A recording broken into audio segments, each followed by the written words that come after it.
Commodore fans, are you ready? It's time for another episode of the Vandy247 podcast on the 440 Sports Network. Keep it locked right here for the best Vanderbilt coverage. Whether it's Clark Lee on the gridiron, Mark Byington and Shea Ralph on the hardwood, or Tim Corbin on the diamond, the Vandy247 crew has you covered. If you haven't subscribed yet, please do. Also, like this video and subscribe to the YouTube channel. That's free and easy to do. Follow the crew on Twitter, Apple Podcast, and Spotify for podcast episodes. Lastly, if you're interested in sponsoring the show, email Chris Lee at chrislee70@gmail.com. And now, pull up a chair. It's time for another episode of the Vandy247 podcast. Welcome into Vandy247 Live here on the Believe Podcast Network. I'm your host, Billy Derrick, alongside Chris Lee and Luke Wyatt. Vandy just keeps on winning as they knock off South Carolina. I don't even know if we should be saying knock off or upset anymore. The Commodores dominate South Carolina and Columbia 31-7. We'll talk all about that game, and we'll project. We'll take a look at, 3-0. You know, there's a lot of people out there that may not have seen this coming. Where does this team stand now, and what can they do down the stretch of this season, and how does this change expectations per se? But we'll get into all that and much more. But first, I want to tell you about Bulovas Wealth Management, presenting sponsor here of our football coverage. If there's one thing we all share, it's that our lives are all unique. At Raymond James, they believe that's worth celebrating, because financial planning isn't just about numbers and figures. It's about the life that you envision. So whether you're building a future or preparing for retirement, a Raymond James financial advisor, and in this case, Mr. Joe Bulovas, former Vanderbilt kicker, can guide you each step of the way, all while following a plan that's uniquely yours. That's life well planned. To learn more, call financial advisor Joe Bulovas with Bulovas Wealth Management of Raymond James. His number is 615-645-6742. Raymond James Associates Incorporated, member New York Stock Exchange, SIPC. Also want to tell you about FanDuel and taking a look at the line for this week. The Commodores 27.5-point favorites over Georgia State on Saturday night. 6:30 kickoff is where you can see it on ESPNU if I'm not mistaken. So that's where you can see it if you're not able to make it. But the over-under is set right now at 53.5, and there's a lot of other little in-game, same-game parlays you can make as well. First half spread, second half spread, things like that, alternate spread. So head on over to FanDuel if you're feeling good about the Commodores this week. I'm sure Chris and Luke are feeling good this week. Commodores 3-0, they're feeling good as well. Guys, how we doing? Great. Doing well. By the way, if people are not listening to the show that you do with Joe, the Star V Sundays, that is really good stuff. I would encourage people to give that a listen. And your preview shows have been really good too. Appreciate it. Yeah, Joe has been great. He he knows his stuff, and he's locked in. And there's a lot of other people, you may not think it, but there's a lot of other people like Joe that are really locked in on this program, especially right now.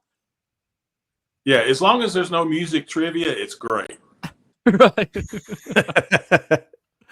That I'm never gonna live that one down. I'll say that. But that's understandable because that was a brutal mistake. But got the rude sandstorm back, and so we it didn't fail miserably on that one, and Vanderbilt didn't either. Guys went up to Columbia and just wiped the floor again in the second half with another quality opponent. I say another quality opponent. Virginia Tech has let go of Brent Pry, and I'm sure we may get to that. So again, I don't think that changes. It changes a little bit, right? But Vanderbilt played a part in that as well, in sort of getting that thing rolling. So you can't forget about that either. But Luke, 3-0, 31-7. 65-7 in the last 6 quarters. Like, it's a pretty impressive little run here they've got going. Well, and what's making me feel really good about this thing, I said before the season started, if we go 3-0, if we beat Virginia Tech and South Carolina on the road, that this team could be a playoff team. At the time, I thought the way we would do it would be like we did last year when we win games late in hang on in the fourth quarter and they were 1-score games. That's the only thing that surprised me is how we haven't been challenged yet. Opening drive was scary the other night, and then after that, they did nothing. Now, I understand Sellers was out for half of the game or whatever, but that didn't have a whole lot to do with what happened. Vanderbilt wins that game with or without Sellers for South Carolina. So I think we're in a spot now where we can really be excited and look for every week as another rung in the ladder where this team could do something very special. Yeah, I don't know that Virginia Tech and South Carolina are going to turn out to be very good teams, but you beat them early in the season. You beat them very decisively. The line of scrimmage is just the way that it's tilted in Vanderbilt's favor in the second half has been pretty astonishing. I looked at the whole league. I think right now there are not a lot of teams that you can look at and say, all right, they haven't exhibited huge weaknesses on paper. Even some teams that are certainly more talented than them have had some big trouble spots. And for Vanderbilt, like it's been penalties on offense. And I think you could say I would have liked to have seen them play a little bit better in the run game a week ago. But I mean, it's a short list. You've got some elite teams that have huge problems. Like LSU is top 5 in the country and can't score right now without from DJ Lagway. So I think when you start looking around and comparing them to other teams, you've got to be pretty pleased with what you've seen. And the other thing, this occurred to me, I guess, Monday morning. If they can run the table at home, that might be good enough to make the playoff, because then you'd be 9-3 and your losses would be, if you lost the other road games, it's Texas, Tennessee, Alabama. I mean, I don't think that's a lot that someone can hold against you. So it's fascinating because all those home games, they're going to be favored in, or they'll be an underdog, but it might not be more than a score. Yeah, right now, and this is, we're still a little bit out from this LSU game, but ESPN has Vanderbilt favored technically. I don't know if you say favored, but 60% chance to win on their app right now. And so these lines, that's been the thing that has been pretty jarring to see, how the line, where it starts out early in the week, especially South Carolina. That was a perfect example. Went from 7.5. I think it got all the way down to 2.5. So now, last year, Vegas, I don't think really ever caught on. This year they have. So that's another indication of, and so obviously nobody's sleeping on Vanderbilt, but something I want to propose to you guys is how the schedule lines up now, because we're kind of at that point where, okay, expectations are shifting a little bit. To me, here's how I sort it out. Georgia State, Utah State should be wins. You should be 5-0 going to Tuscaloosa. Alabama, to me, is a toss-up. LSU is a toss-up. And I say toss-up now. Before the season, there was probably a lot of people looking at Alabama, LSU, Texas, and Tennessee saying they're not winning that game. They're not winning those games. But to me, I think Vanderbilt can beat anybody on their schedule. I think that's where they're at now. Again, Pavia's, we know about his health, and he's got to stay healthy. But here's how I line it up, Luke. Alabama, LSU, Texas, and Tennessee. Those are the 4 teams that I think you've got to upset probably at least one of them, as long as you beat Missouri, Auburn, and Kentucky. So that's Missouri, Auburn, Kentucky are 3 wins. But if you upset one of either Alabama, LSU, Texas, or Tennessee, that would be 4 more wins, including Georgia State and Utah State. So that's kind of how I look at it. But how would you guys, would you guys agree there? And how do you kind of handicap the rest of the schedule for Vandy, Luke? I would throw Missouri in there as a concern. Okay. Missouri's played very well so far. We're still not to the point, and Clark made this point in the press conference today, we're still not to the point to where if we don't go out and play well and execute, we leave things to chance. That's his way of putting it, and I agree with that. We're still not elite. We're as good as half this league at least, maybe more, but we still have to play every game one at a time, and we don't have the luxury of looking forward. And I'll quote an old Vanderbilt coach on this one time when he was having his team meeting before we played Auburn, and that was when Auburn was like top 3 in the country. And he said, guys, if we play as hard as we can play and play our best game, we have a chance to beat Auburn. If Auburn plays their C game or something like that, they have even a better chance to beat Vanderbilt. So it's to show them exactly what they're up against. Vanderbilt's the same way. I'm worried to death that I think we'll win this weekend. I think it'll be workmanlike. I don't think we'll go out there and win 55-10 or nothing, but I'm worried about the following week. I know we'll get into that later, but that's the game, the trap game, so to speak. Mm-hmm. Bama the following week. Yeah, I agree. With Luke, Utah State may not be a walker. It's one that they should win, but I think they're maybe a little better than we thought coming into the season. It's just taking care of business at home, I think, to reiterate. And all those games, again, they're going to be favored or just a slight underdog. I mean, I think Alabama feels like their toughest game at Alabama, probably followed by at Tennessee. I could flip that one. I could be convinced to flip it. I'm still not sure what Alabama is. Feels like Alabama has snapped out of the funk that it was in, but we'll see when they play real teams. And I think Texas right now, like I think if they went to Austin tomorrow, they could beat Texas because Arch Manning's just been awful. Now that a lot could change between now and then, but that's one like in a million years I would not have circled as a game that they might be able to win, but I think I'm there.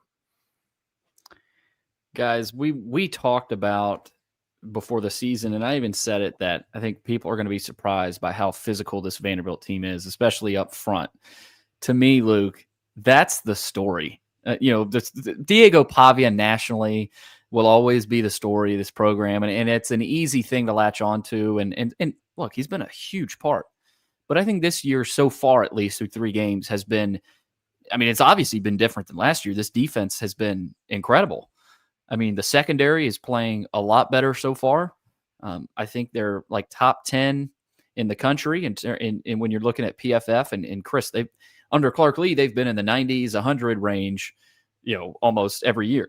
Even last year, they weren't great. And it's early.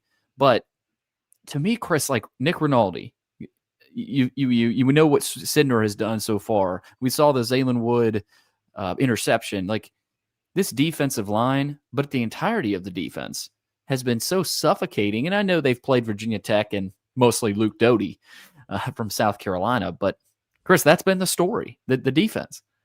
Yeah, and I think the depth has helped them a ton. I was looking at the snap counts yesterday. Like, Martell Hyden only played 60-something snaps at corner. Mm-hmm. That really surprised me. I wouldn't have guessed that. They do have some, like Miles Capers is, I think, 3rd or 4th on the team in snaps. I thought he might be off the field a little bit more with some of the help they've got at edge. But it's a team that's deep, and I think you're seeing some stars develop. I think Nick Rinaldi is really becoming a star. I think C.J. Hurd is really kind of getting in that territory too. You could argue some other guys too, but I think it's a combination of depth and some guys stepping up to be really, really good players on top of that. Luke, I mentioned the defense. I know you dropped off there for a little bit. Can you hear us? We can't hear. We can't hear Luke. You may have to hop out and then hop back in, Luke. So we'll get Luke back in here. But Chris, we talked about the defense. You can't ignore what they've done, obviously, so far. And to me, C.J. Hurd has been, I say, a revelation. I think we expected some good things from him. But, I mean, he's played really well. And we talked a lot about that safety room as a room that may drop off. Nope. I mean, with Hurd and Sewell's been in the right spot, and Carson Lawrence even got a lot more playing time against Carolina. All of a sudden that perceived weakness that we thought, I mean, that was my weakness of the team, the safety room. That's what I had said. Not through 3 weeks. Yeah, and we'll see how the depth goes. But, I mean, Carson Lawrence has been played in some big spots, which tells you a lot. Hurd had 10 tackles at halftime last week, and I think, I can't remember if they were all solo or not. They might have been. Mm-hmm. But, yeah, I mean, and sometimes when you notice your safeties are when something goes wrong, and that just hasn't been the case yet. No, it hasn't. And pardon the interruption. We're trying to get work to get Luke back in here. And I think he has just re-popped back up. Luke, you got us? I'm ready to roll. There we go. We got him back in the fold. Luke, we were talking about the defense, and I think you caught the first part of what I was saying, but they've been the story, really. I mean, you've had some plays made, right? And you saw the Sherrill, whip route for a touchdown, and this offense has been impressive too. But I didn't expect to be talking this much about this defense through the first 3 weeks. No, I mean, the depth that we talked about at corner has really shown up. The maturity of a Colby Taylor has really shown up. C.J. Hurd's been outstanding. Rinaldi. I mean, as a group, you can point to a lot of guys making plays, and it hadn't just been having to rely on like we did last year with C.J. Taylor and then a couple other guys. It's that they actually have 20 guys that can go out there and play SEC type football. Never seen that at Vanderbilt. Really haven't, even back when, like I said, the Woody Woodenhofer defenses that were so good. The backups to those guys were not as good as what we have now. Yeah, I mean, Patterson goes down after hitting Sellers, which, that's a judgment call. There's officials that won't call that targeting and eject him. Luckily, he's here this week, so he'll be playing. Sellers, on the other hand, we'll see if he goes this weekend. But for him to go down and not bat an eye, guys, on defense, I mean, okay, whatever. We got Cowan, we got Colley, we got Rinaldi, we've got, Longwell still.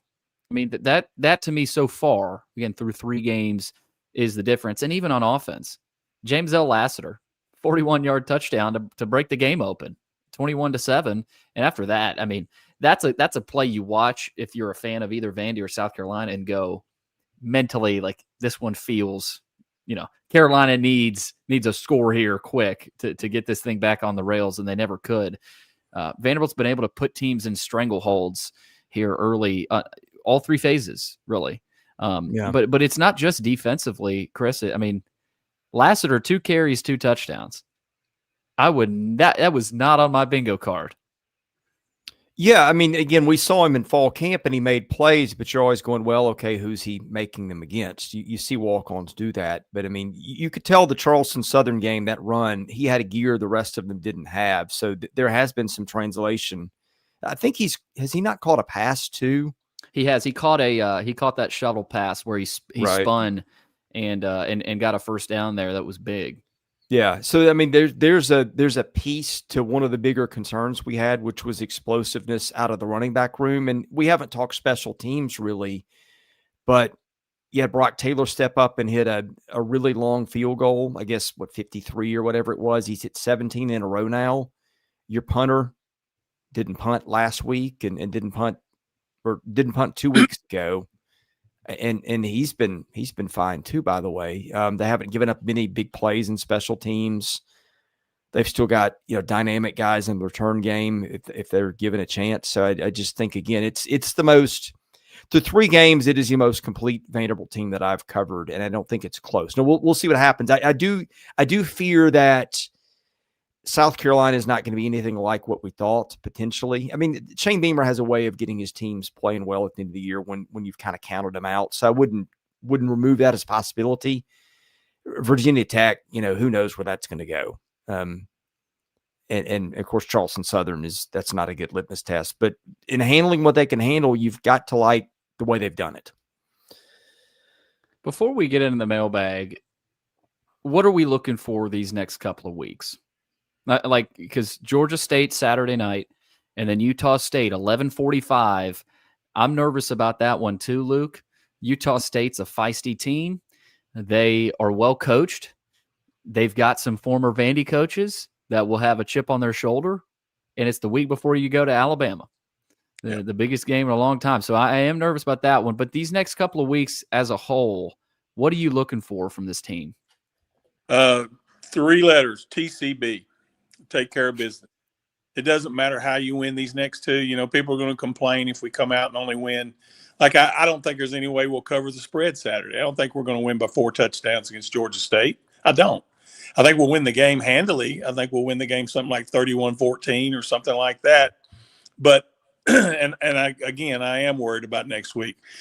But as long as they do what they've been doing physically in football games and preparing for them mentally like they are, then they will win both these next two games, and they'll have a great chance to beat Alabama, even with all the hype going into that thing. But again, get back to TCB. That's the most important thing.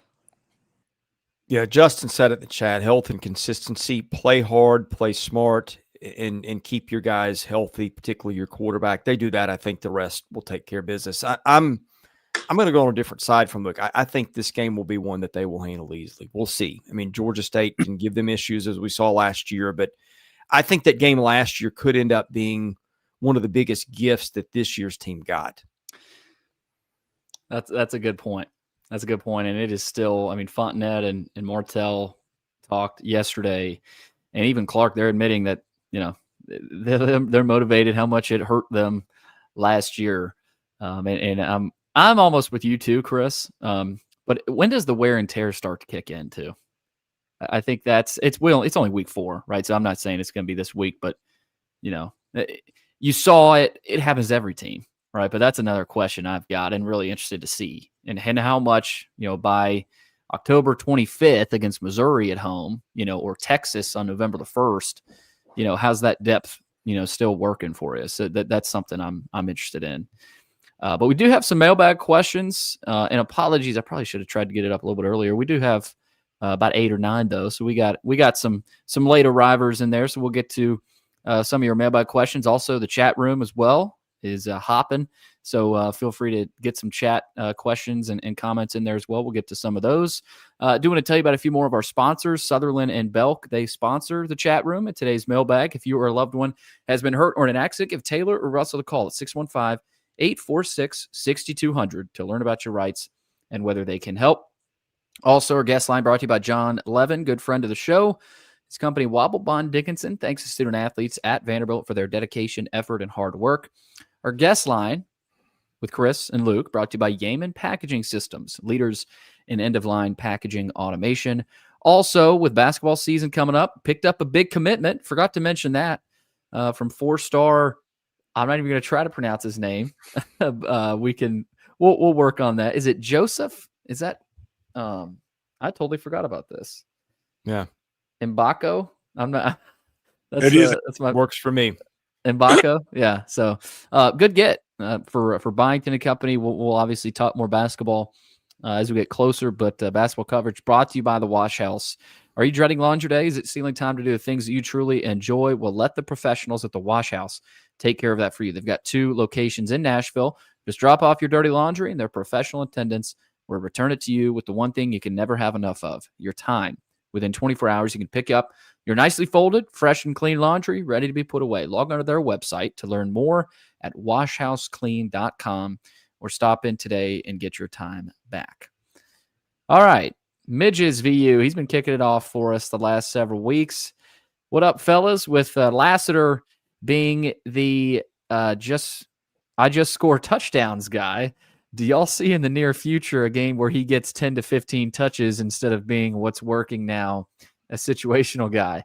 I don't see him getting 10 to 15 touches. I think what's working for him right now is it's such a surprise that he's in the game, and maybe that wears off because he's put a 41-yard touchdown against an SEC defense on tape. But guys, I know why that worked with Pavia there. I mean, Pavia is in with Lassiter. Okay, Pavia's probably going to keep it here.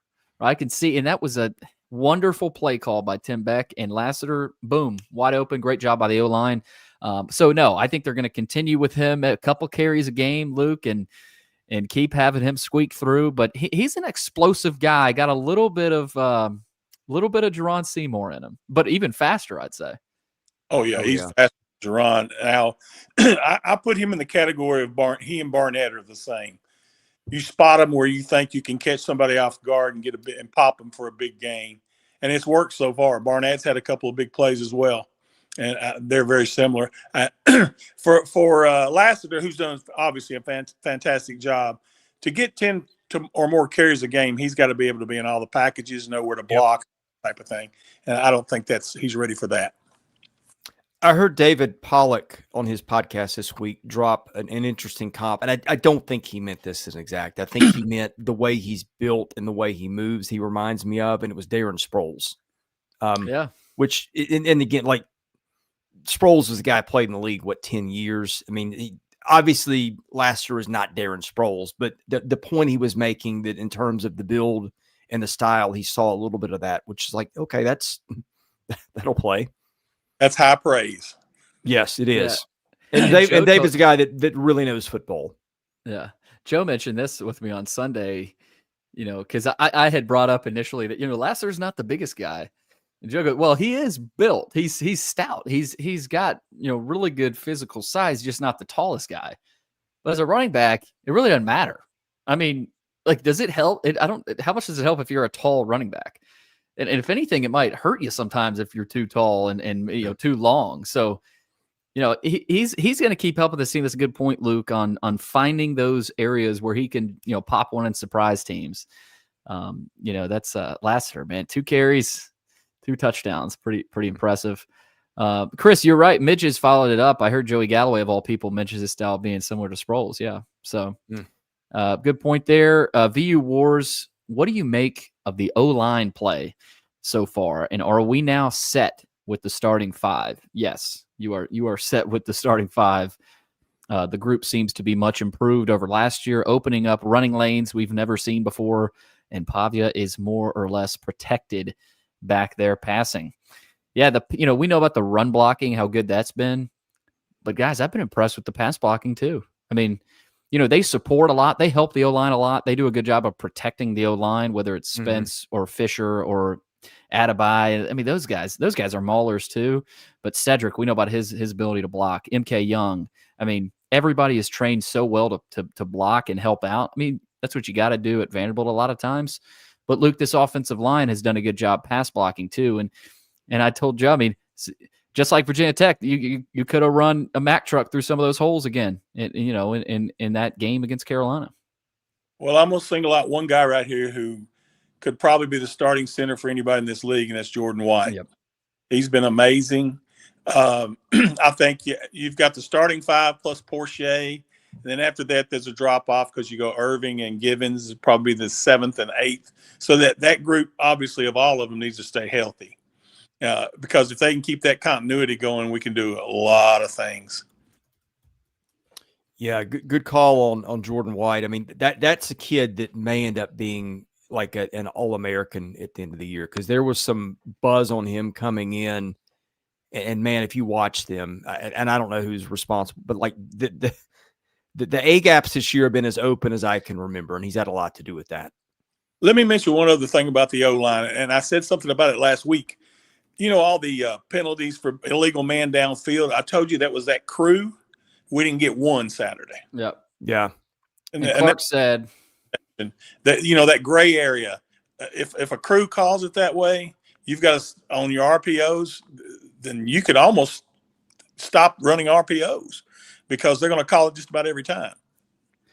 Yeah, and Clark brought that up on either the coach show or the Tuesday presser yesterday, that they got word back from the conference on that. That's that should not have been called in Blacksburg. At least one of them, or maybe even 2 of them in Blacksburg. But yeah, that's a good point. You didn't see. I mean, penalties haven't really been an issue. Luke, were they weren't that much of an issue with the offensive line against South Carolina. A couple false starts, maybe. Yeah. But no, it didn't play into the game, a factor in the game at all. Yeah, and Jordan White there, nothing against Xavier Castillo. I thought he did all he could last year, and was at Vanderbilt for a long time and did a lot. But man, he is just White is so much more punishing and physical. I mean, in clearing out, does a really good job of quickly turning either left or right and just opening up a hole. I mean, there was one play I mentioned against Virginia Tech where Pavia just followed White all the way to the first down. But yeah, obviously the offensive line has been tremendous.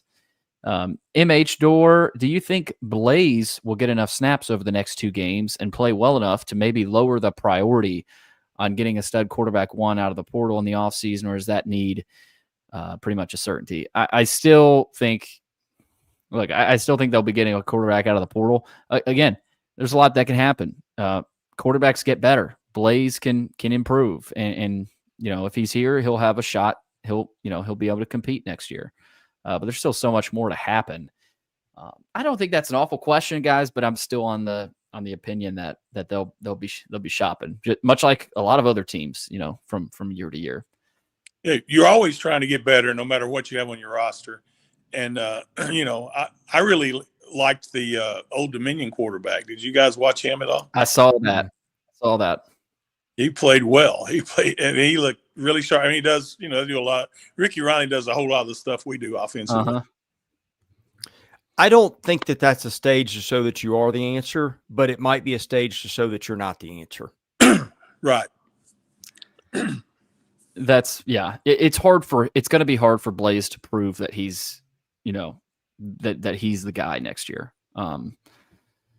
But look, he's played more than I thought he was going to play early, and that's credit to Vanderbilt and what the starters have done offensively. But yeah, we'll see on that. I'm trying to look up that name of that Old Dominion quarterback. Let's see here. He's kind of a little guy too, Luke, right? Yeah, I mean he's similar to Pavia.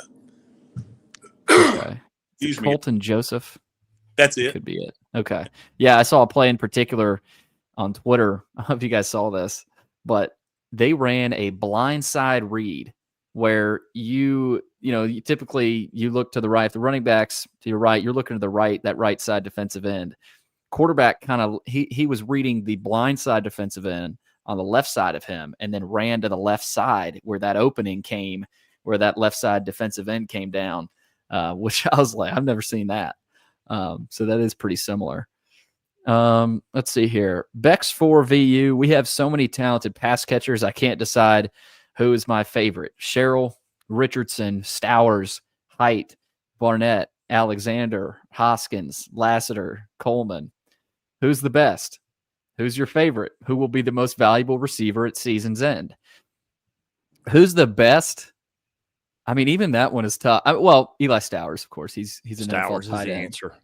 Yeah, I often leave out Stowers because I'm thinking about the receivers. But yeah, Stowers is the answer, of course. Sherrill, I still think, is a complete receiver, and I think we're going to see a lot more from him. And he'll start. Not that he wasn't on scouting reports for other teams, but he'll start becoming more of a guy that, hey, you can't leave him one-on-one. Oh, by the way, if you do that, you leave Richardson one-on-one, or you leave Height one-on-one. I mean, Hoskins we saw in the reverse, with a physical run, with a lead block from Pavia. Coleman has scored a touchdown. I mean, pick your poison. A fan favorite, obviously you look at, Barnett. I mean, that move he put on the Carolina DB, he's as quick. He might be the quickest. I mean, He's got elite. Clark has said this. He's got elite burst and quickness. Guys, you go down the list. There's a lot of options there. There's still one that hasn't seen the field much yet, and he's got a lot of potential. Is Trent Hudson. He doesn't even. Why is that, Luke? It either rolled up in the depth, or he may have a small nagging injury or something. I'm not certain, but Trent Hudson can play. Go look at some film on him at New Mexico State. Yeah, and they don't really have. I mean, Sherrill scored that touchdown in the red zone there. But, you're not throwing a fade in the corner of the end zone up to Sherrill. I don't think they have a guy, they don't have a guy that can do outside of Stowers, of course. Right. And maybe Coleman. But the specific receiver position, Chris, that, they don't have a Quincy Skinner. Skinner did a little bit of that. Yeah.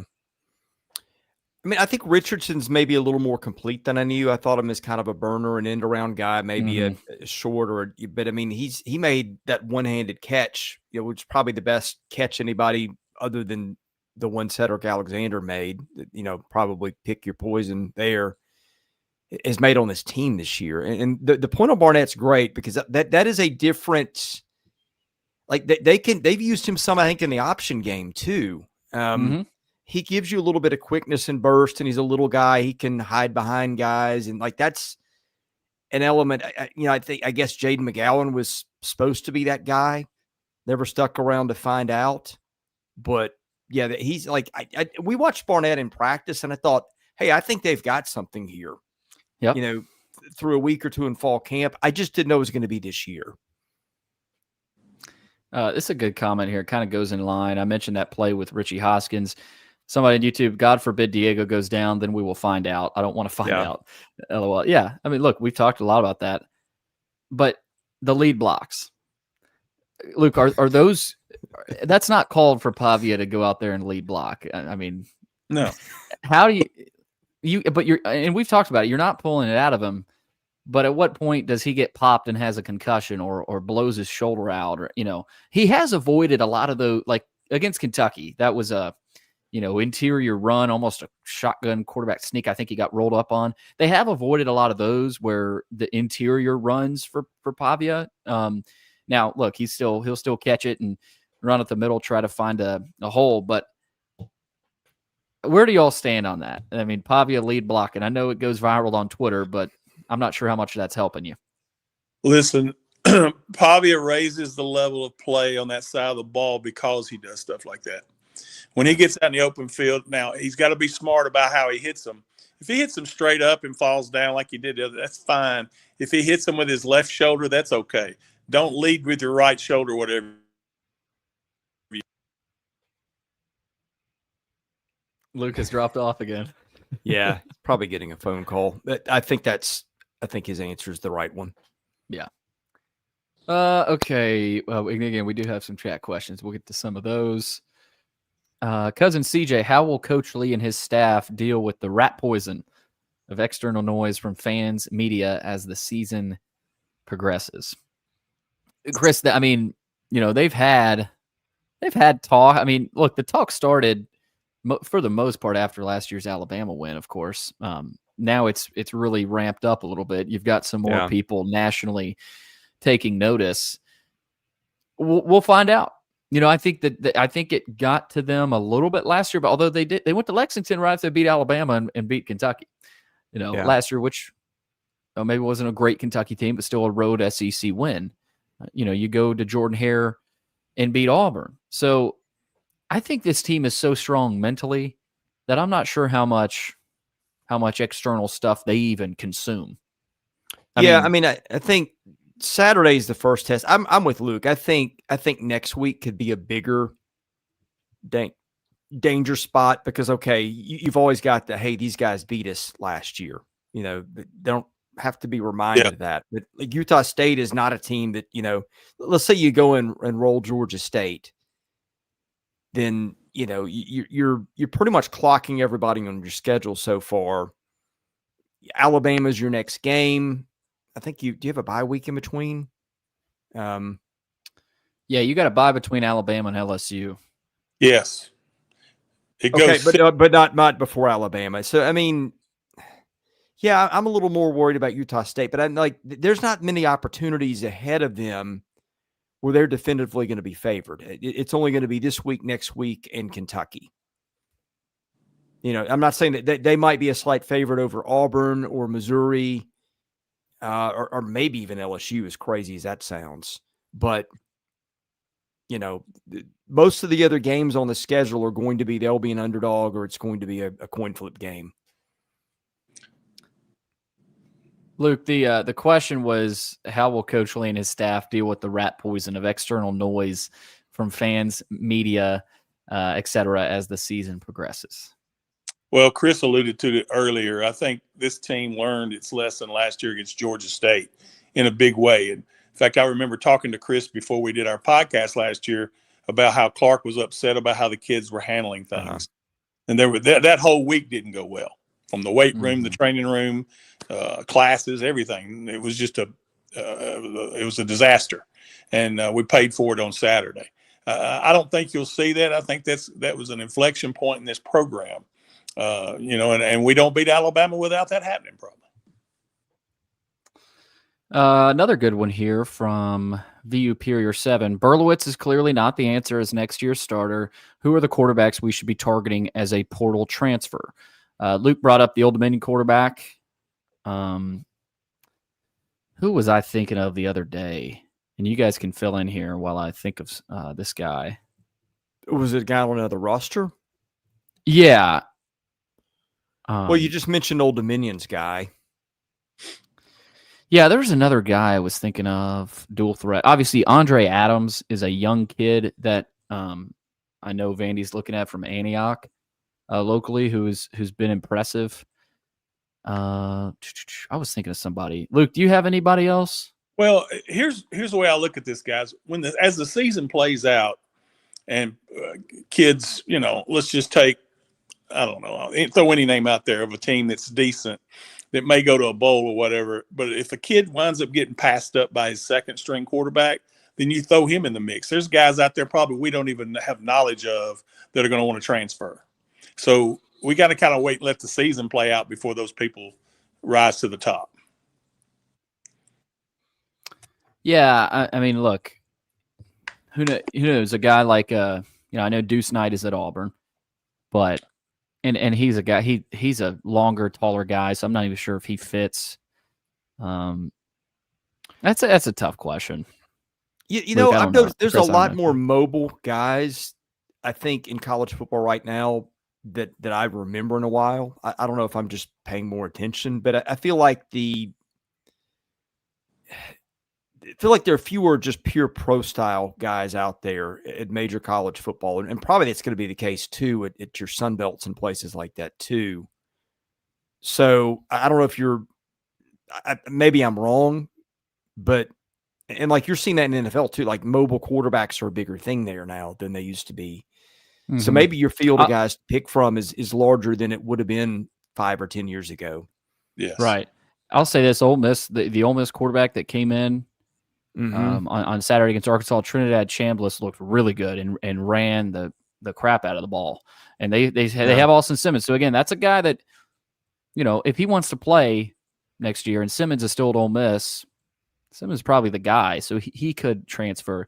I know UNLV's quarterback Anthony Calandria is another guy that transferred from Virginia. I'm not sure if he has any eligibility left though. So that would be the question on him. But you're right, Chris, that there's a lot of guys that can really run the football that, you may not know of around the country, but yeah, maybe we'll get a board post on that and get that fully answered for you. Vandy Guy 96, any info into the class of 27 prospects we should be on the lookout for, particularly with an electric season going on? That is more of a Robbie Weinstein question. Because he is locked in there. So I'll hit Robbie up and get him to respond to that on the board there, because I'm just not as locked into recruiting as I used to be. Denver Door, seems like CJ Hurd is doing a lot of what Brandon Fontenette was doing last year, leading the team in tackles, getting sacks, interceptions, etc. Is that based on just pure talent, the positions they were playing? It seems like Fontenette is still having a great year, just quieter. That's a good point. Because, look, Fontenette he stood out so much last year, but it's because they needed him to do a lot last year. They don't need him doing as much as they needed him to do last year because you have CJ Hurd, because your corners are a lot better. I mean, the secondary guys as a whole has played so well through the first few weeks. You're also getting more of a pass rush. So that helps the entire defense. That helps the linebackers. So as a whole, you've got more around them. I don't think it's as much as Hurd and Fontenette doing some of the same things. Now they're sending Hurd on a lot more blitzes, a little bit like they did Taylor last year. But I mean, I think there's a lot of Steve Gregory. Luke, Steve Gregory, and Clark admitted this. He said he's a little bit more of a risk taker than I am, and kind of laughed about it. But there's things that Steve Gregory does that we didn't see last year. I mean, that delayed blitz. Well, maybe not delayed blitz, but you bring the safeties up and you drop Zaylen Wood. Yeah. That was beautifully executed. I'm going to say something on here that might catch a little flack, but the three-headed monster of Lee, Gregory, and Bob Shoup may be the best in the country. I mean, name me another combination of three people that are any better. And Shoup likes to blitz a lot as well. Yeah, it's got some of the. Go ahead. I'm sorry, Luke. It reminds you at times a lot like Woody Woodenhofer's defenses, where they just used to bring a bunch of guys and overwhelm you, and you before you could take your third step on your drop, you had three guys in your face. Like, I love that element of the defense because it is really fun to watch. And why are they able to do that now? Because now they can play some man coverage with their corners, and they're not scared, and they don't have to sit in a zone and be vanilla. Yeah. And Well, Luke, and they're also more up athletic up the middle with Wood and with Rinaldi. I mean, Rinaldi's really becoming a star in front He's of a us, stud. I think. Yeah. He's good. Good. Rinaldi's he's been incredible. And after the game, Clark was joking with him. He said, "I didn't say anything about him last week against Virginia Tech, so he got the game ball." But just quiet. I mean, Rinaldi quietly, I feel like 2.5 sacks a game. Or not sacks. 2.5 sacks a game would be crazy. 2.5 tackles for a loss, per game, a sack or two here and there. But Luke, you mentioned Colby Taylor. That's a guy that we may not have talked a whole lot about through these first few weeks, but I think he'll continue if he continues to play the way he does, and that's a good thing. If you're not talking about corners, that's a good thing, unless they've got 4, 5, 6 picks, overall. But he is really important to this team. Number one, because he's big and physical. There's not another corner. There might not be another corner with his size in the country. Now he's not very. I don't know. He's long, but he's also very physical. So he's got a little bit of that Juwan Williams in him. Maybe not as big as Juwan Williams, but definitely as long and tall. But Luke, he's so important, and you're right about his maturity. And Jamal Richardson talked about him, just how much he's grown from last year. And for him to even still be on the team, I think is impressive. Well, think about the Georgia State game last year. Yeah. I think it may have been one where he got a couple of penalties or may have got thrown out. I don't remember. And I think he'll remember that Saturday. I think he'll have a really good game against Hurst because he'll be on him a lot. Well, and he was on Hurst that last play where Hurst had the game-winning touchdown last year. So, guys, think about this a minute. If we had taken a vote coming out of camp, who was their best corner? Martell Hyde. Yeah, I mean, I think it would have been unanimous. Again, he has not played half their defensive snaps. Now, some of that is because use in other places. But the fact they're sitting there giving up 10 points a game through 3 games, and I know you can say, okay, well, they've been ahead. Well, okay, that's exactly the time that teams are going to be throwing on you and trying to make it back. And like a couple mistakes there easily can make what was about to be a win a white knuckle game. I think that speaks volumes, his snap count does, about what they've got in terms of the depth around him. I mean, Jones, Lackey, Height when he's in there. Jordan Matthews. He recovered a fumble the other night. I mean, you're talking six, possibly 6 deep at corner. This defense. I think I would take possibly away. It feels like they are. Yeah.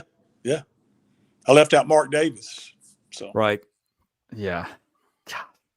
This defense, guys, I keep going back to it because I think offensively you knew what you were going to get for the most part. And maybe a little bit more explosion than you thought. And we talked a lot about the new weapons they had and that they could do some more things.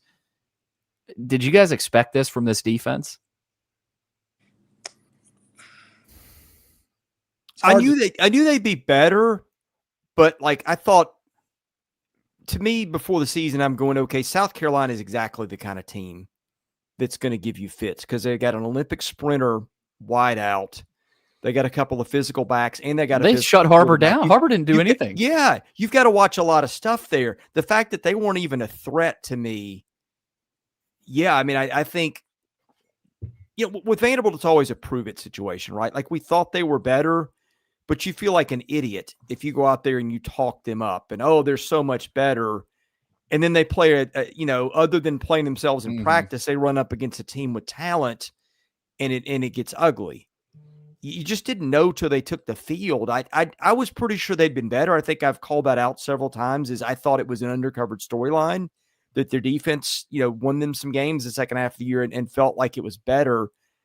I didn't think we'd be sitting here 3 games in the season saying they're giving up 10 points a game and I think are second in the league in total defense after playing two Power 5 teams. Right. Pretty impressive. We do have a baseball question here that has snuck in at the end. Of course, they had availability yesterday. Chris, I know you were out there.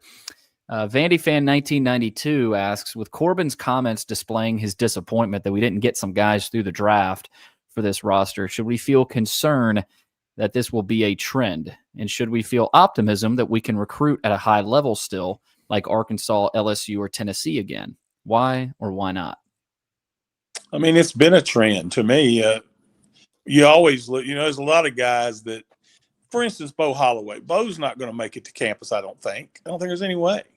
But you have to recruit them in hopes that they do come. Now, there's some kids that I would tell you this.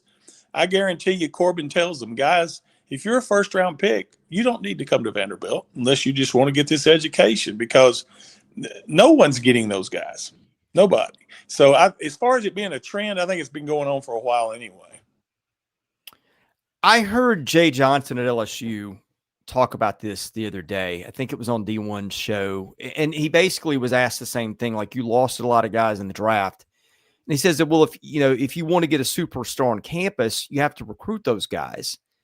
And I'm going to pull this up. I've got what everybody lost in the draft. If you'll give me just a second, I will tell you how many some of these big SEC teams lost, because it was far from Vanderbilt that lost guys. But I think every team is LSU. Well, hang on. Like, if you can, I'll tell it, filibuster for me, go on to the next thing, and I'll get you some answers on that. How about that? Let me interject this thing. You get Aiden Stillman to come. That's one that you thought you would.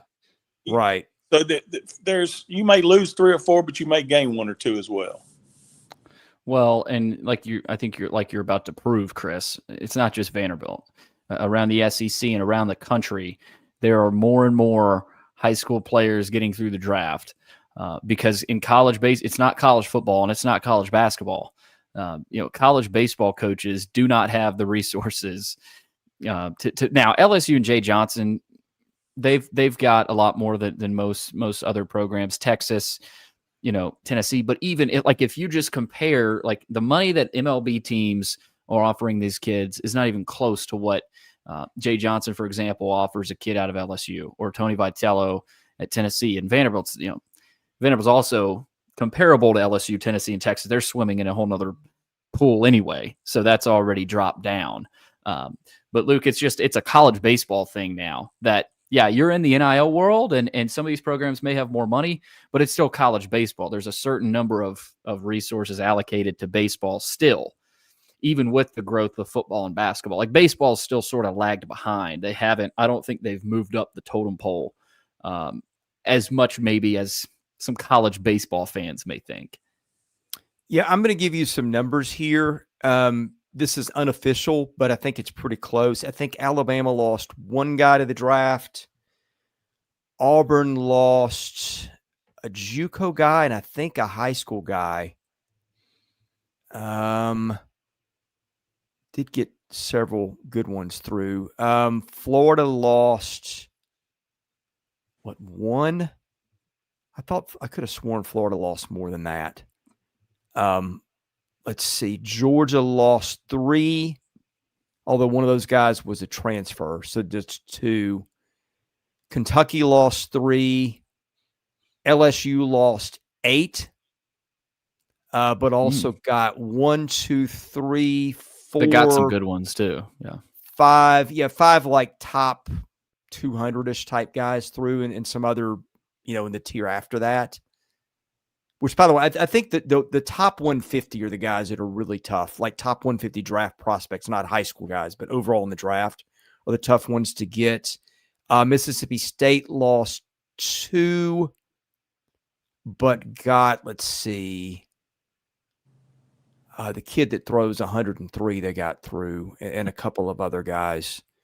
Grab a bat, Billy. Yeah. Who is that kid? I can't think of his name. Mississippi State's going to be good. They've they're going to be very good. This is a quick rebuild for them. Yeah, I can't see him on. Let's see. Missouri lost 1. Oklahoma lost 4. Ole Miss lost 1. South Carolina lost 2. and Tennessee lost 5, but got three top 150 type guys through, and then another guy that was just outside the top 200, plus some lower level guys. So Texas lost 4 guys to the draft, high school kids. A&M lost 6. Good grief. And then Vanderbilt lost 5. So they're in good company here. Yep. It's not anything new to the college baseball world. The rest of the teams also in the SEC. We do have a good chat question here from Lawrence. Have y'all noticed less Pavia interviews, media appearances? If so, what's that about? Certainly noticed that. I think that's intentional within the department, and I think Pavia would tell. I think that's a Pavia thing too, personally as well. I think he's like, this isn't simply the department like, putting him in media jail and telling him he can't do anything. But I think he is also the belief, Luke, that he's fine with a lot of this too. I don't think it's anything like bad that you need to worry about. No, it's called spreading the wealth. As we've been sitting here talking about for the last 50 minutes, this is a good football team. Diego has a whole lot to do with the mental part of how they got there starting last year. But Diego realizes there's a lot of people around him making him better now. Yeah. I'm guessing it's in season. I guess he was doing all his own stuff anyway, probably. But by the way, this may have something to do with it or may not, but they have not had a media relations director for football since May. Right. And oh, by the way, you've got a potential Heisman contender. All goes back to 2020 when they allowed that to happen. Maroon. Go. Yeah. Bad decision. Called it out at the time, took heat for it, but there's your dividends of a terrible move, letting the school take over your media relations. Sam, Chris Lee for media relations coordinator. Well, I'd be better than the nobody in there right now. I mean, I shouldn't say that. Brian Freeman is doing a really good job doing double duty. Yeah. It's just unfair of him that he has to do that. Right. Sam also says apparently Nico and his camp have already reached out to at least 4 Power 4 schools. And that's when we were talking about potential quarterbacks. And he said he's starting the Nico to Nashville movement. Nico needs to worry about himself getting better as a football player. Yeah, it's been a tough go of it for him out at UCLA. Obviously, Deshaun Foster let go. And man, they escalated quickly.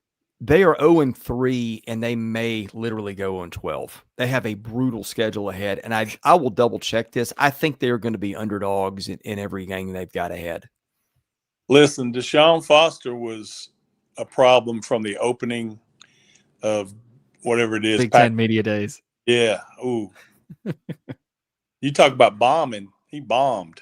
Yeah, I think you could see that early on. Oof. Justin with a couple of questions here, and then we'll start to wrap this baby up. How's Jack Elliott looking on the scout team? Chris, we saw some of him in the fall. Up and down. He's a freshman. I do think, and we've said this, that I think if there's anybody on this roster that could be the quarterback eventually, not next year, but it's Jack Elliott. I think the staff likes him a lot. Kill, of course, going back to his Northern Illinois days when he coached Jordan Lynch. When he was the quarterback in Northern Illinois, and Kill, stayed close with Lynch, helped him get him there. I think Lynch is coaching or coached Elliott in high school, but I mean, not a ton we saw from him, Chris, but I was impressed in moments. He was live for the most part, which getting him warmed up with the physical play, but not a whole lot. I didn't see enough of him to have an opinion. No, and all he's doing now is running the scout team stuff, so he's not doing anything that Vanderbilt will be doing. Right. And then Justin, can game time sidekicks make a Vandy mug with the old mascot with the cannon? That would be sure. Cool. Why not? Make it happen, Chris. I think that's above my pay grade, but we'll see. Yeah. Sam, we worried about Clark going to Westwood? No. No. I'm not worried about Clark going anywhere. I think I got all the questions covered. And guys, another game. But Vandy comes back home. Of course, Georgia State 6:30 Saturday night on ESPNU, and Utah State next week at 11:45. Earlier kick for Vanderbilt. That'll be on the SEC Network, if I'm not mistaken. But guys, I'll toss it to you guys. Anything you want to leave us with before we wrap this baby up? Billy, again for you this week, it's Johnny Cash. You can go on for a long time. So that's Johnny Cash, in case you're wondering. Okay, good. We need a new segment. Luke's name this band, courtesy of Luke, and you guys can quiz me. I've got nothing other than, hey, if you haven't subscribed to Vandy247, do that. Help us out. Yeah, and a lot of news. We got some shifting around, and I'm not going anywhere. I know, some people worried about Robbie, but Robbie's also going to stay on, and he'll stay on the board, and not do as much, but some recruiting as well. So don't freak out. For those who don't know, Robbie got a real job out of town. So you're not going to Virginia Tech then? The rumors I heard about you are false. You're not the head coach of Virginia Tech. Next coach. Okay. Yeah, no, Robbie's not going to Blacksburg either. So we've got that covered. So we'll be rocking and rolling with more coverage this season. We will be there on Saturday. So looking forward to that. And that'll do it for another episode of Vandy247 Live. Like Chris said, go subscribe. Give us a 5-star review as well. Like this video on YouTube. Go subscribe to our YouTube channel as well. That helps us. It's easier for you to do. So just go subscribe. You do get notified whenever we go live. So starting to get a lot more viewers, live here on YouTube too. So would love to see more of you guys in the chat. To wrap it up, thank you to Luke Wyatt. Thank you to Chris Lee. Thank you to all of you guys for watching and listening. We'll catch you again soon with more episodes of the Vandy 24/7 podcast.